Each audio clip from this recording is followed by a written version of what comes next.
Bung Iftitah. Semua tahu bahwa dari Partai Demokrat menugaskan 2 orang untuk menjadi bagian dari tim 8, yaitu Sekretaris Jenderal sendiri, Teguh Rifki Harsha, dan kemudian Bung Iftitah Sulaiman. Mereka bekerja siang dan malam, hampir setahun, maraton, tentu di bawah supervisi Ketua Umum selaku Wakil Ketua Majelis Tinggi Partai, dan puluhan kali bertemu dan bersama-sama dengan Capres Anies Baswedan. Dan kalau saya ikuti, kerja ini tidak mudah. Banyak sekali hambatan dan tantangan. Tetapi belakangan kelihatan progres yang memberikan harapan sebelum kandas dan terhempas 3 hari yang lalu. Para anggota Majelis Tinggi, para kader Demokrat, dimanapun saudara berada, saya sangat mengerti perasaan, emosi para kader. Saya minta, mari kita tenangkan hati kita, pikiran kita. Ini bukan kiamat. Ini bukan akhir dari perjuangan kita. Bukan. Ini harus kita maknai sebagai ujian dan cobaan yang harus kita hadapi dan kemudian kita atasi. Ingat, sesudah kesulitan atau di balik kesulitan ada kemudahan. Fa inna ma'al yusri yusra. Betul, fa inna ma'al yusri yusra. Kita kalau melakukan kilas balik sering menghadapi goncangan dan krisis. Alhamdulillah, kita selalu bisa mengatasinya. Saya yakin ini rencana Tuhan. Dan rencana Tuhan selalu lebih indah dari rencana manusia. Insya Allah kita akan mendapatkan yang lebih baik di masa depan. Di sisi lain, meskipun kita dibeginikan oleh Capres Anies dan mitra koalisi kita, tetapi sesungguhnya kita harus bersyukur. Bersyukur kepada Allah Subhanahu wa Ta'ala, bersyukur kepada Tuhan yang Maha Kuasa. Mengapa? Ini alasan saya. Pertama, ya memang kita ditelikung dan ditinggalkan. Seperti ini. Sekarang. Bayangkan kalau ditelikungnya kita ini, ditinggalkannya kita ini, 1-2 hari sebelum batas pendaftaran ke KPU. Bayangkan seperti apa. Kita masih ditolong oleh Allah. Kita diselamatkan oleh sejarah. Ini syukur yang pertama. Syukur yang kedua, saya renungkan baik-baik tadi malam dalam kontemplasi saya. Justru kita diselamatkan oleh Tuhan. Oleh Allah. Apa yang saya maksudkan? Kita tidak diizinkan oleh Allah untuk mendukung seseorang dan untuk bermitra dengan orang yang lain yang kalau kita teladani akhlak pemimpin besar bagi yang beragama Islam, akhlak Rasulullah, ya. Yang kita rasakan sekarang ini, mereka tidak sidik, tidak jujur, tidak amanah. Berarti tidak bisa dipercaya dan mengingkari hal-hal yang telah disepakati. Tidak memegang komitmen dan janji-janjinya. Nah, sekarang saja tidak sidik, tidak amanah, tidak memegang komitmennya. Bagaimana nanti kalau menjadi pemimpin dengan kekuasaan yang besar, rakyat akan diapakan? Saya kira kalau kita renungkan ini, kita ambil hikmahnya, kita dibebaskan dari dosa yang mungkin akan kita pikul kalau kita masih berada bersama-sama mereka itu dan mengusung seseorang untuk menjadi pemimpin bangsa Indonesia.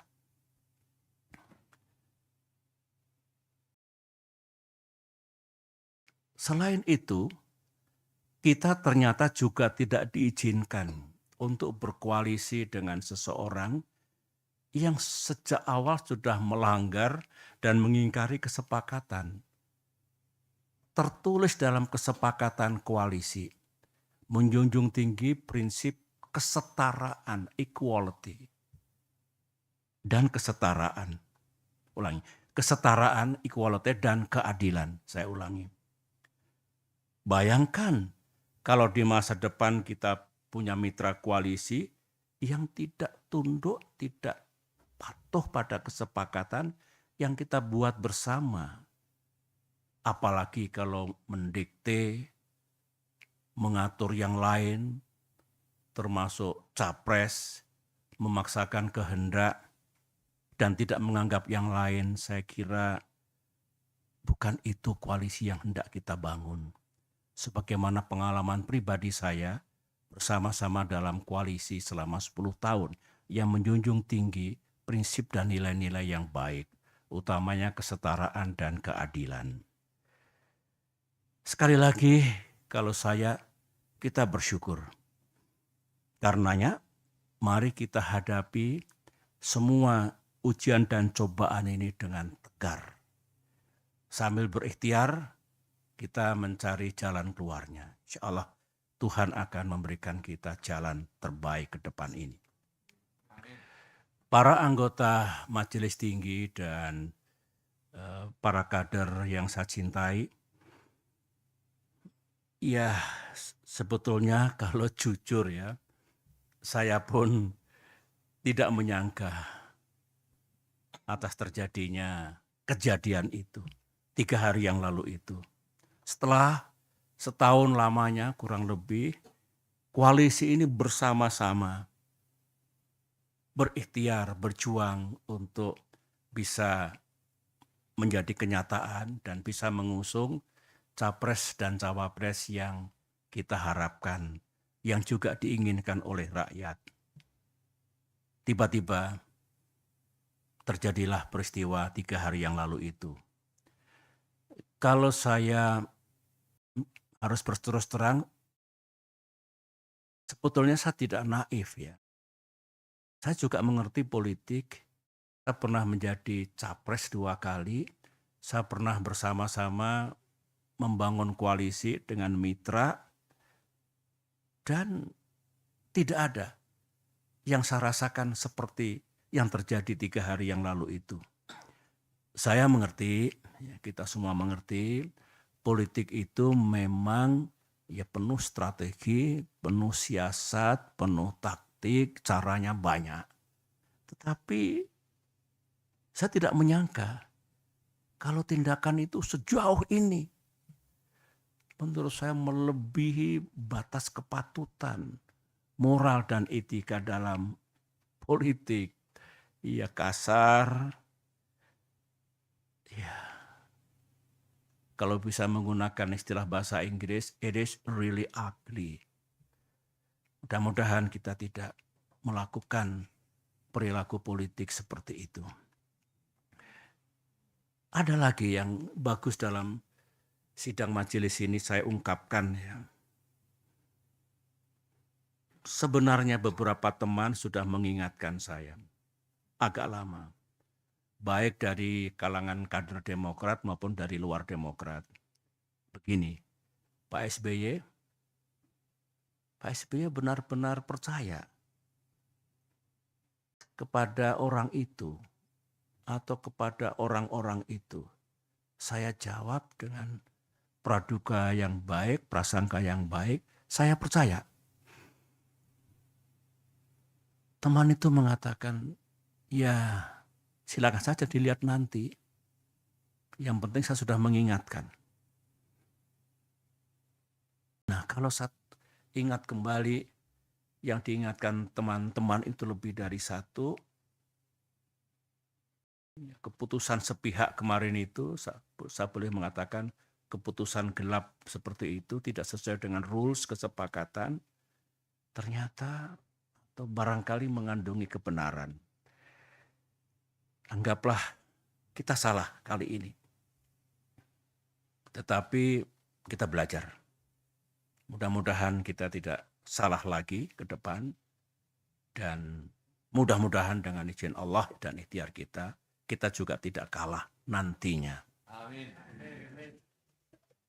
Masih segar dalam ingatan saya, sebagaimana yang disampaikan Bung Iftitah tadi, di ruangan ini, saya duduk di sini, tanggal 25 Agustus 2023, berarti seminggu yang lalu. Pak Anies duduk di sini,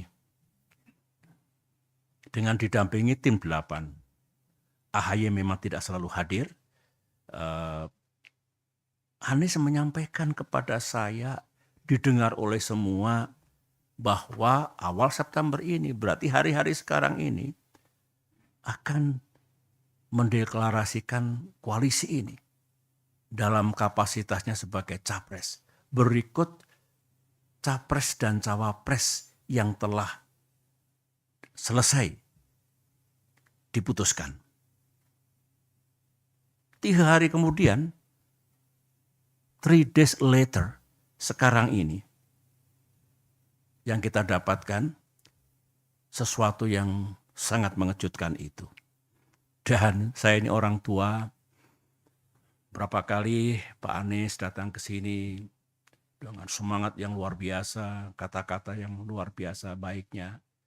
Di Cikias 2 kali, di Malang, di Pacitan. Dengan kejadian seperti itu, tidak ada satu kata pun yang disampaikan kepada saya. Dan tentu kepada Ketua Umum kita. Saya memang sebagai orang tua, kok jadi begini?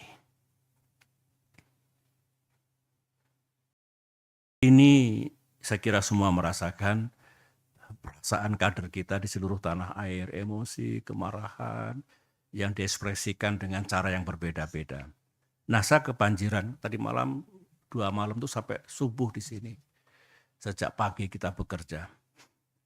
Pesan datang dari mana-mana, baik dari kader maupun non-kader, dan rata-rata memang emosional. Ya, saya paham lah.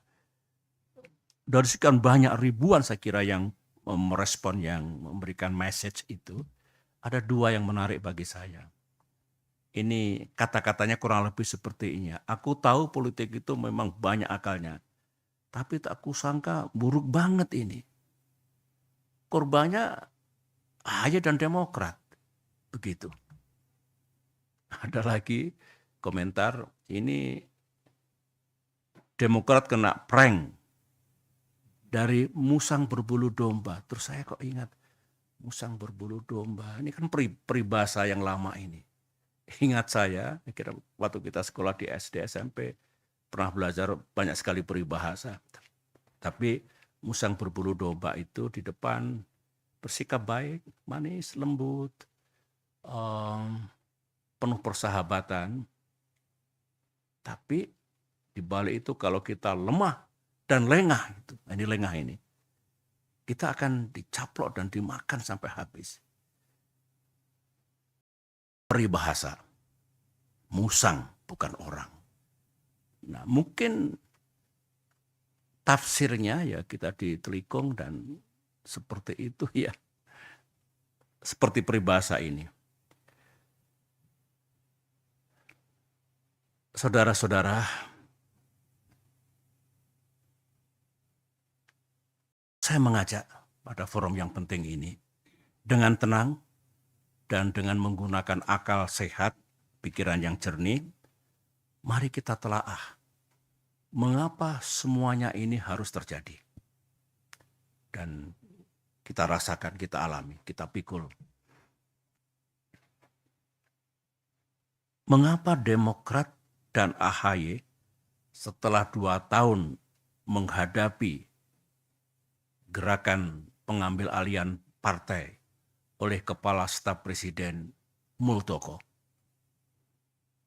harus mengalami yang begini lagi? Otak saya berputar, insting saya berbicara. To understand why. Orang bijak mengatakan selalulah mencari tahu what and why. Supaya how-nya itu menjadi tepat.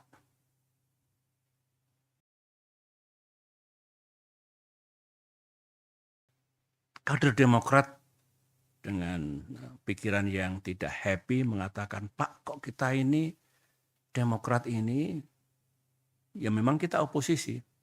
Tapi oposisi ini kan sah. Kok diperlakukan sebagai musuh negara?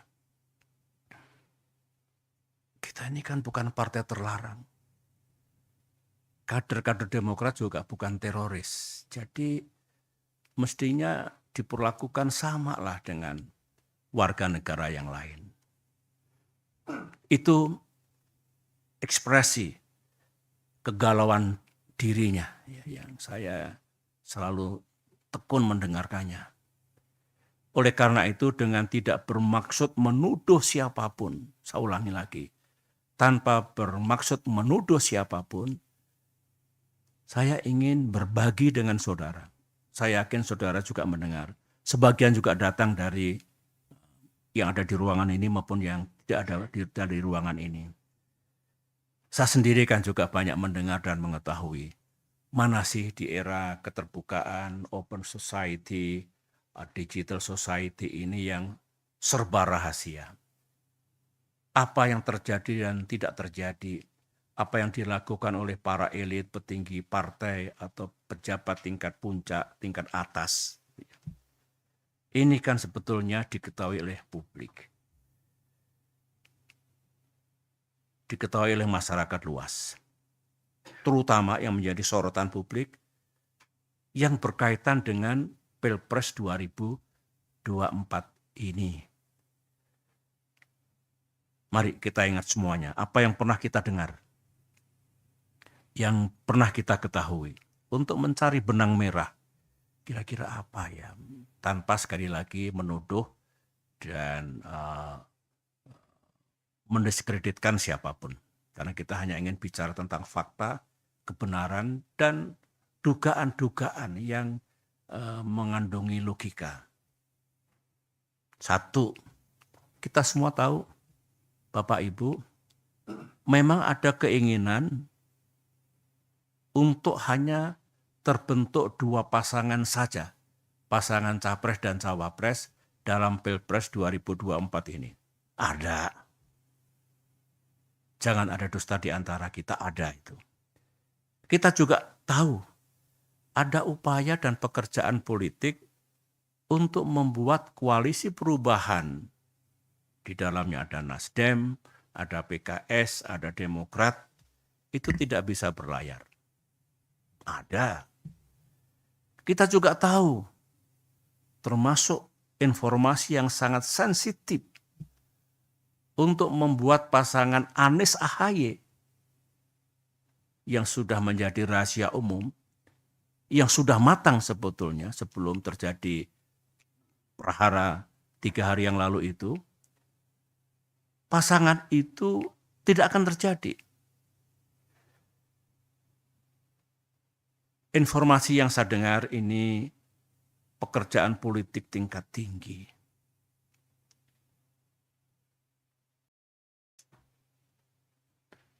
Ini bukan informasi, ini fakta. Benar ternyata Anies AHY yang hampir matang untuk diluncurkan dan banyak diketahui oleh masyarakat luas, itu terbukti bisa digagalkan. Melalui apa yang tadi itu yang diceritakan oleh Bung Ittitah melalui press release yang telah kita sampaikan.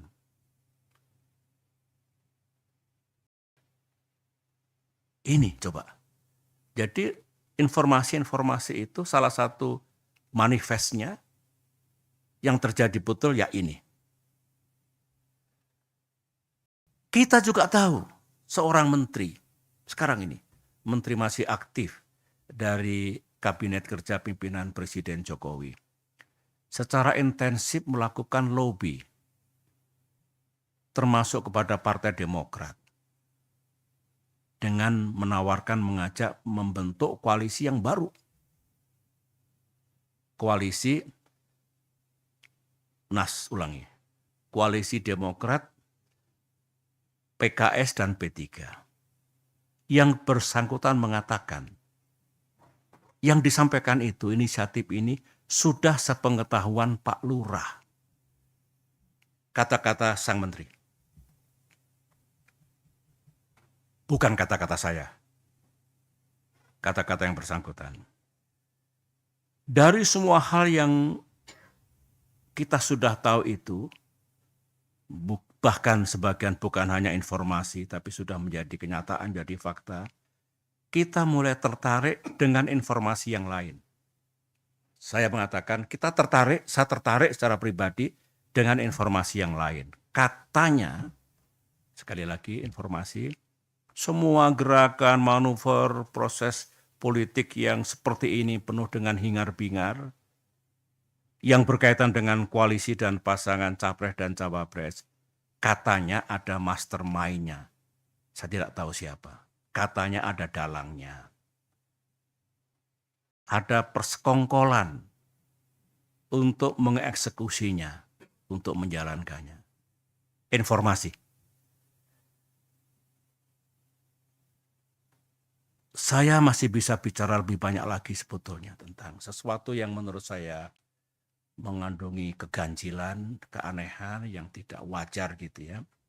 Tapi lebih baik saya berhenti di sini untuk mengupas tentang what's really happening in this country, termasuk informasi tadi. Karena saya yakin pada saatnya nanti semua yang sekarang menjadi pergunjingan, spekulasi, samar-samar tidak terang, pada saatnya nanti semuanya akan terang benderang di hadapan rakyat Indonesia. Bapak, Ibu, saudara-saudara, para kader, nah menarik ajakan beberapa pihak terhadap Partai Demokrat untuk berjuang bersama. Saya kira rakyat mengetahui, ya, misalnya pihak Pak Ganjar, Capres Ganjar Pranowo, itu juga mengajak kalau Partai Demokrat bisa bergabung ke pihak beliau. Ditandai pertemuan Mbak Puan dengan AHY beberapa saat yang lalu.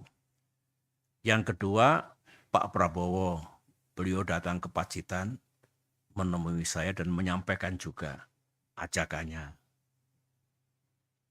Saya harus jujur mengatakan bahwa cara seperti itu adalah cara yang baik. Sah, tidak salah, dan dibenarkan dalam demokrasi, dalam dunia politik. Ajakannya pun saya dengarkan juga tulus dan serius. Dilakukan secara terbuka, publik juga tahu. Ini kan baik untuk transparansi politik dibandingkan manuver bawah tanah yang penuh dengan misteri. Ini enak, nih, terbuka, transparan, memang menyampaikan dengan baik, kita sambut dengan baik Mbak Puan, Ibu Puan, Pak Prabowo. Karenanya respon kita juga positif, kita menghormati, kita menghargai. Bahkan kami bersetuju untuk menjaga komunikasi. Kalau tujuannya baik untuk kepentingan bangsa, Demokrat wajib meresponnya dengan baik.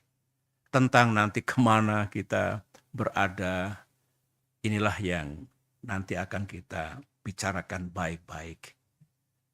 Saya akan sampai di situ nanti. Nah, kembali kepada semua tadi, saya sudah plong karena sudah menyampaikan informasi hal-hal yang saya ketahui dengan sejumlah analisis agar para anggota Majelis Tinggi Partai juga lebih lengkap lagi pengetahuan tentang hal-hal yang berkaitan dengan koalisi dan pasangan Capres-Cawapres dalam Pilpres 2024 mendatang.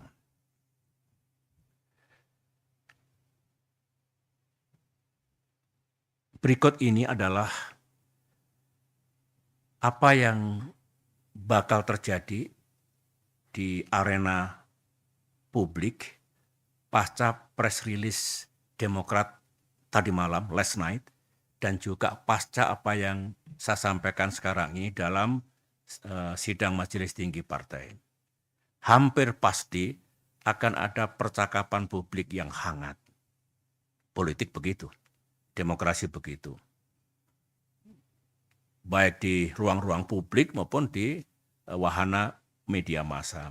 Saya tahu Ketua Umum AHY sudah mengeluarkan instruksi agar para juru bicara Partai Demokrat, anggota tim 8 Koalisi Perubahan, dan kader-kader yang lain untuk siap melibatkan diri dalam percakapan publik itu, dalam talk show dan lain-lain. Dengan, kata Ketum, berpeganglah pada kebenaran. Berpeganglah pada fakta yang memang terjadi, apalagi tim 8 sangat menguasai. Karena berbulan-bulan setiap hari, sebagaimana yang ada dalam press release tadi malam, itu semua fakta dan kebenaran. Saya mendengar tekad Ketua Umum kita, kalau kita sudah bicara sesuai dengan fakta dan kebenaran, ada yang menyangkal dan mengatakan Demokrat salah, seorang AHY siap untuk dikonfrontir dengan siapapun asalkan di depan televisi, secara live didengar oleh publik. Ini menunjukkan kebertanggungjawaban kita. Kita nggak punya buzzers, kita tidak suka hoax, tetapi kalau urusan yang berangkat dari fakta dan kebenaran, kita selalu siap. Sidang majelis yang saya muliakan, masuk sekarang pikiran saya selaku Ketua Majelis Tinggi, selain instruksi yang telah dikeluarkan oleh Ketua Umum dan di luar apa yang saya sampaikan tadi, saya ingin menyampaikan hal-hal penting sebagai berikut. Menurut pandangan saya saat ini, hari ini, besok atau lusa, belum saatnya kita mengambil keputusan. Kemana Demokrat akan bergabung misalnya, atau capres mana yang kita dukung, contoh yang lain. Saya pikir belum saatnya dalam 1, 2, 3 hari ini. Alasan saya ini prajurit, ada Pak Mangindaan di sini, ada Pak Guntur di sini, ada Pak Nahrawi Ramli di sini, ada Bung AHY di sini. Saya 30 tahun sebagai prajurit itu diajarkan, kalau kamu dalam keadaan yang sangat emosional, under pressure yang sangat berat, jangan gopoh tergesa-gesa mengambil keputusan, karena bisa salah. Tenangkan dulu hati dan pikirannya. Setelah bisa berpikir dengan rasional dan jernih, take your decision. Ambil keputusan. Ambil apa tindakan yang akan dilaksanakan. Tidak berarti lama, bisa cepat juga. Tetapi kuncinya, lepaskan dulu emosi itu. Bikin semuanya rasional dan tenang, sehingga keputusannya insya Allah tidak salah. Keputusannya tepat. Implementasinya, mari tenangkan hati kita. Saya melihat wajah-wajah anggota Majelis Tinggi, cool, tenang. Saya juga makin senang dengan ini semua, sehingga insya Allah dalam waktu yang tidak terlalu lama pun kita sudah bisa mengambil sikap dan pilihan kita. Karena itu banyak pers di luar, mungkin ada lebih dari 20 enggak? Lebih ya? Lebih banyak lagi ya. Ingin dengar apa keputusan dan sikap dan langkah-langkah Demokrat ke depan. Ya tentu kita bisa jelaskan baik-baik apa yang sedang kita lakukan dan apa yang hendak kita lakukan di hari-hari mendatang.